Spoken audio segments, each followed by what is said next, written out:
اللہ تعالیٰ کی محبت کا حصول ہر مومن کی خواہش اور مطمع نظر ہوتا ہے۔ اس محبت کو حاصل کرنے کے طریق بھی ہمیں حضور صلی اللہ علیہ وآلہ وسلم کے اسوہ سے ہی سیکھنے ہوں گے۔ اللہ تعالیٰ سے حضور صلی اللہ علیہ وآلہ وسلم کی محبت کے جو نظارے ہمیں نظر آتے ہیں، احادیث میں ایسی روایات ملتی ہیں کہ آپ اللہ تعالیٰ سے اس کی محبت کے طلبگار ہوتے ہوئے یہ دعا کیا کرتے تھے: اللہم انی اسألک حبک وحب من یحبک والعمل الذی یبلغنی حبک، اللہم اجعل حبک احب الی من نفسی واہلی ومن الماء البارد۔ کہ اللہ، میں تجھ سے تیری محبت مانگتا ہوں اور اس کی محبت جو تجھ سے محبت کرتا ہے،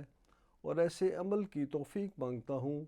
جو مجھے تیری محبت تک پہنچا دے۔ اے اللہ، تو اپنی محبت مجھے میری ذات، میرے اہل اور ٹھنڈے پانی سے بھی زیادہ محبوب بنا دے۔ یہ وہ دعا ہے جو ہر اس شخص کو کرنی چاہیے کہ جو حضرت صلی اللہ علیہ وآلہ وسلم سے محبت کا دعویٰ کرتا ہے، اور جو یہ چاہتا ہے کہ وہ بھی اللہ تعالیٰ سے محبت کا اظہار کرے، اللہ تعالیٰ کا محبوب بنے اور اللہ تعالیٰ اس پر اپنا فضل فرمائے۔